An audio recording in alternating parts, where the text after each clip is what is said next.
Hi, I recently got my Rennsport closed beta key and I briefly tested the previous version. It got updated last week and now I'm going to give you my first impressions of it. At first I must add a disclaimer, as this Rennsport closed beta doesn't have VR yet. I'm using monitor to drive and I only have a very small and basic monitor here on my rig, as I only used to launch my sims and use the menus. So as I'm used to driving on VR, the monitor really feels weird. So my driving will probably be quite clumsy and I'm not trying to push max to get good times. So this is not a showcase of my driving. And another disclaimer is of course that this is a beta version. Many things will probably improve a lot from what we see here. But let's get going. At first, of course, the graphics. Well, as you can see, they are really nice. I don't think they are on the mind-blowing level, but I'd say they are on the level that's to be expected from a sim that's going to be released in 2024. For me it will be crucial how good the VR implementation turns out. We all know ACC's VR is, it's just bad. And it's using Unreal as is Rennsport. Of course, Rennsport uses Unreal 5, where the ACC uses 4. So I can only hope there has been some significant progress there. And next, of course, is the sound. At this point, I'd say it's more like meh. At least this BMW sounds pretty lifeless and dull, even though the sound was updated from the last version.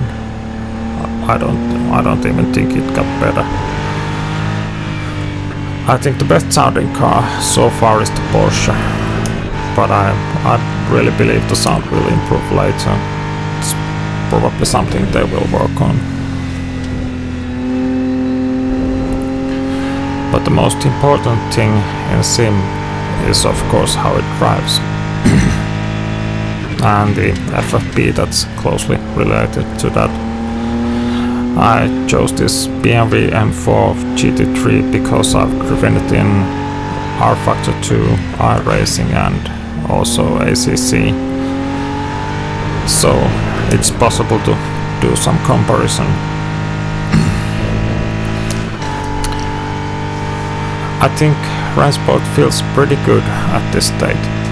It's nothing groundbreaking, but it's very much okay in every way.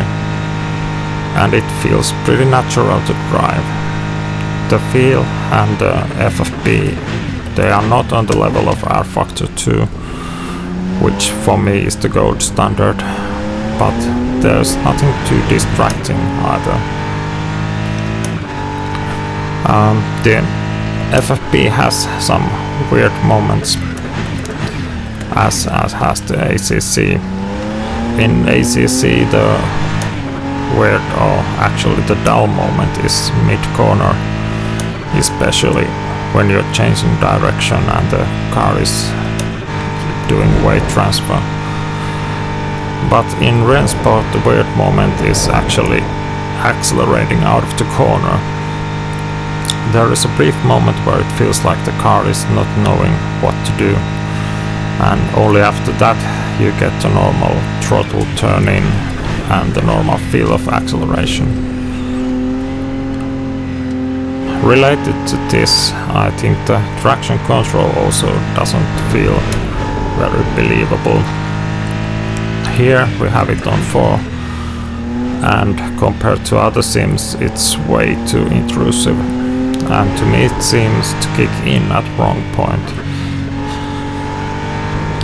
Usually you are losing grip on the start of the acceleration when you have applied most of the throttle. But Rennsport TC seems to kick in much later, and it's sometimes destroying your exits to fast sections. I first thought this was a problem with the throttle curve, but if you lower the TC setting and use a lot of throttle, you will lose the rear end at the right point, so it's not that.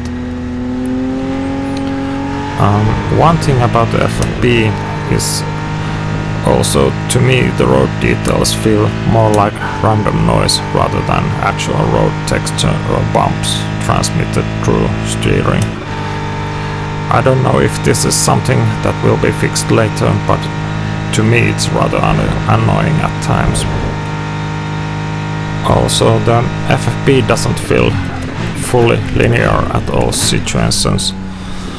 There seems to be a step from lower forces to higher forces. I think this is something that the previous version didn't have, or at least it wasn't so bad in it. And this is something that makes catching slides now harder, and it also reduces the feeling when you're changing direction, like Le Combat Spa. But yeah, let's get to some kind of conclusions. Is it good or is it bad? Well, I'd say it's good, or it's as good as I expected it to be. There's of course a lot to improve, but I think they are going the right direction. And will I drive it when it's ready? Well, there's of course the VR thing that I already mentioned, but I think more important for me will be what series and what tracks will it include. Now they are only having GT3s, and every mainstream sim has GT3s. So to make me or anyone else start driving GT3s in Rennsport, I think it would have to offer superior experience in every way. And I think this point will be emphasized even more if the pricing will be high, or even high-ish.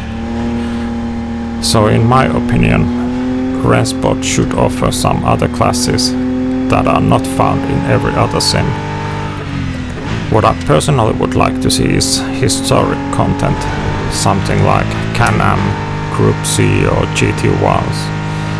They will probably be great on this engine. And it would be good to see at least some other tracks than the most usual Grade 1 tracks. Don't get me wrong, Spa and Monza are great tracks, they are classics, and I drive them from time to time, but as there are so many stunning tracks around the world, why should every sim offer the same standard 50 or 20 tracks? You can just look at AM's 2, those South American tracks are real gems. But yeah, I will certainly keep an eye how this beta is evolving, and I really hope that the final Rennsport turns out great. Just give it good VR. Thank you and bye.